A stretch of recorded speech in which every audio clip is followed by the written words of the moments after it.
I've worked security most of my life. Gas stations, corner stores, places where you just sit and watch. So when I saw a posting for the night shift at the local mall, I jumped at it. Good pay, decent hours, 11 p.m. to 6 a.m., and just one building to monitor. Sounded easy. Mr. Hensley, the mall manager, called the same day. The interview felt rushed, like he just needed someone, anyone. By the end, he asked if I could start that night. It felt off, but I needed the work. That evening, the mall was eerily quiet. Empty parking lot. Too quiet. Inside, Hensley led me to the security office, gave me a printed instruction sheet, and emphasized one strange detail. Keep an eye on the escalators and play area. Things happen there sometimes. Before I could ask what he meant, he was gone. I settled into the office, flipping through security feeds, when a janitor appeared behind me. I jumped. He chuckled. Didn't mean to scare you. Just follow the rules, all right? He handed me a crumpled note. Not from the manager. These will keep you alive. I laughed, until I read the list. Rule 1. Check the cameras every 15 to 30 minutes. Don't stare too long. Rule 2.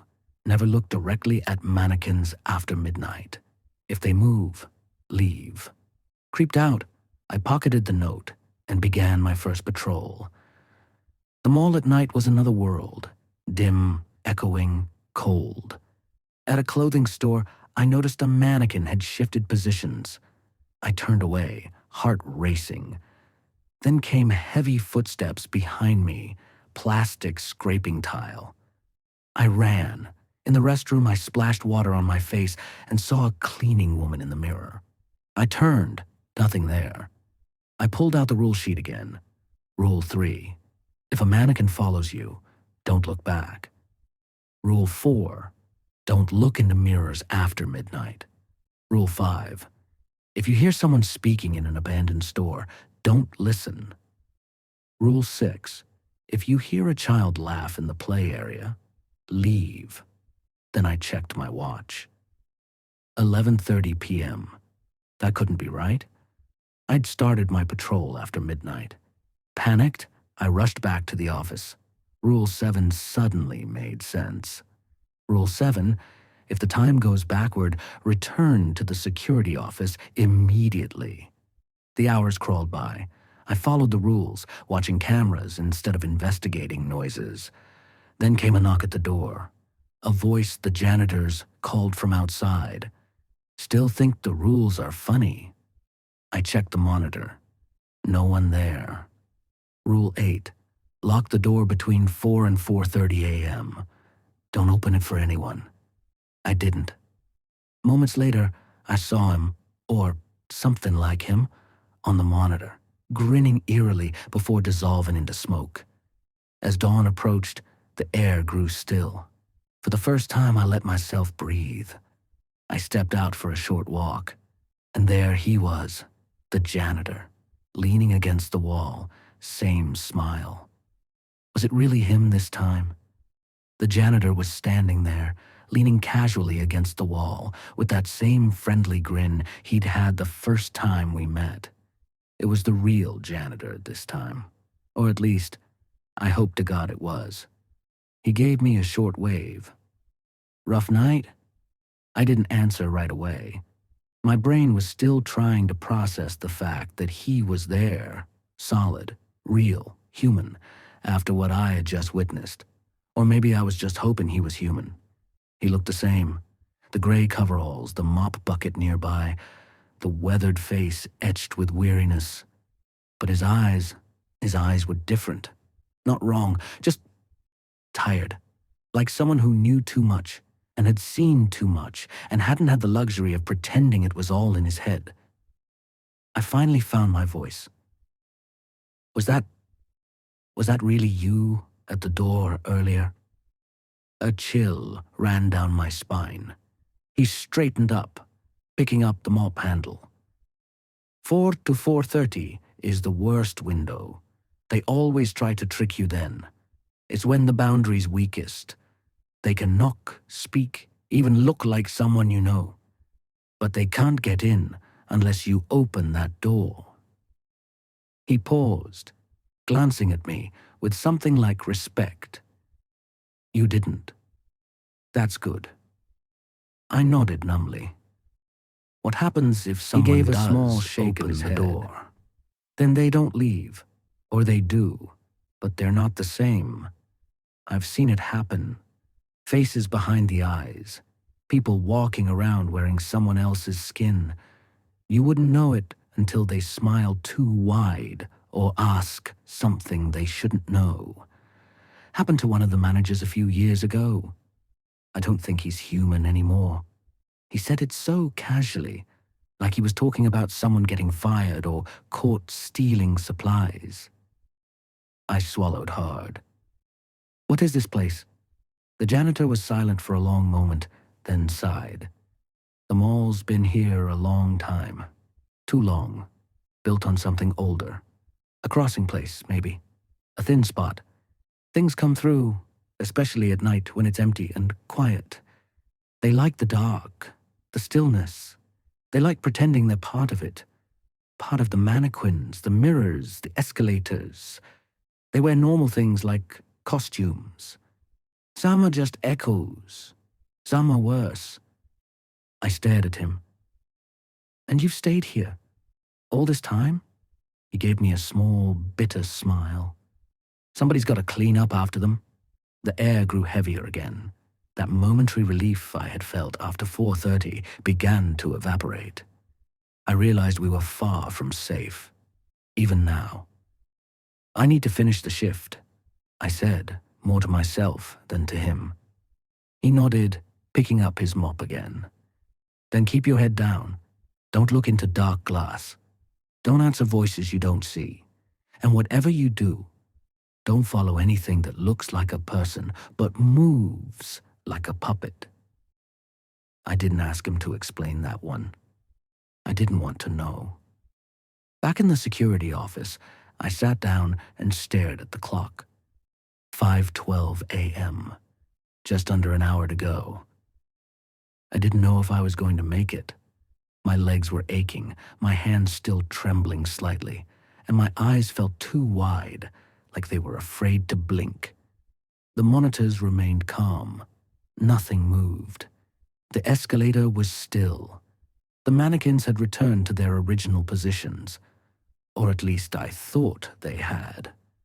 I didn't dare look too long, just a few glances, a few careful checks. Then I saw something on one of the feeds, a flicker, just a quick distortion. Camera 9, the food court. I flipped to it immediately. Nothing was there, but the image, it was too still, too perfect, like a photograph instead of live footage. I leaned closer. And then, for just a split second, something behind the camera lens blinked. I nearly fell out of the chair. I scrambled backward, heart pounding again. The rule pounding in my ears. Rule 1, check the cameras but don't stare. Whatever had been on that feed wasn't outside the camera. It had been inside. I turned the monitor off entirely. I didn't need to see more. I didn't want to. The next 30 minutes felt like an eternity. Every sound felt suspicious. Every light flicker made me flinch. I watched the clock tick slowly, agonizingly, towards 6. At 5:57 a.m., the air shifted again. I felt it, like a bubble had burst. The strange pressure, the weight of being watched. It was lifting. And then finally, the hands of the clock hit 6 a.m. There was no chime, no music, no sign that anything had changed. But I knew. I could feel it in my bones.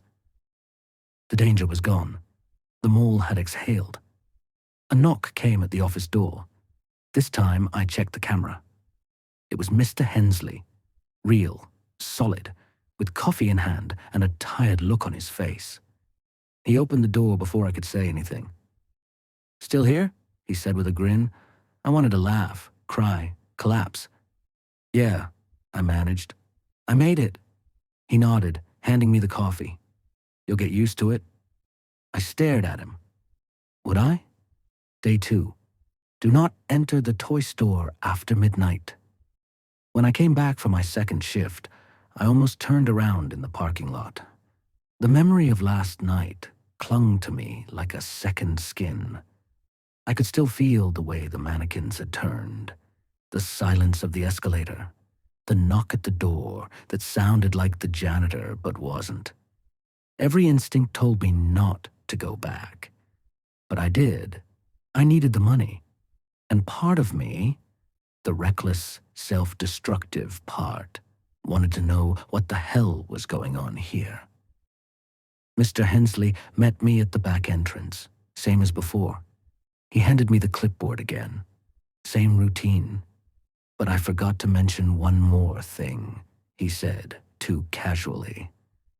Don't go into the toy store after midnight. Just don't. I stared at him. Why? He just patted my shoulder. Rules are rules, kid. Have a good night. Then he vanished into the dark again. By 12:04 a.m., the toy store lights turned on by themselves. A little boy appeared on the security feed, crying, holding a plush rabbit, standing alone in the doll aisle. I should have followed the rule, but I went inside, and the moment I crossed the threshold, I knew I'd made a mistake. The toys turned their heads. A whispering chorus filled the aisles. Not words, just sounds. Chittering, clicking, giggling. I found the boy at the back of the store. I touched his shoulder. He stopped crying. Then he turned around, and I saw it wasn't a boy at all. Its mouth was too wide. Its eyes were glassy black marbles that moved. The plush rabbit twitched in its arms and blinked. Dozens of tiny fingers uncurled from beneath its fur. The thing smiled at me. Tag, you're it. The lights shut off. I ran. I didn't stop running until I was back in the security office, slammed the door, locked it, and threw the clipboard across the room. The monitor for camera 12 still showed the toy store. It was empty again. No child, no toys, just a single message scrawled in red across the inside of the glass. Next time, bring friends. I quit the next morning. Mr. Hensley didn't seem surprised. He just nodded and marked something off on a sheet in his binder. Lasted longer than most, he said, almost kindly. You've got guts. As I turned to leave, I asked, what happens if someone breaks the rules? He didn't answer right away. But as the door shut behind me, I heard him mutter, then they stop being people. There are rules in that mall for a reason. Don't ignore them. And if you're ever on the night shift at Oak Ridge Galleria, do not enter the toy store after midnight. For more nightmarish tales that blur the line between reality and nightmare, subscribe to Dr. Nox. You might not sleep, but at least you won't be alone.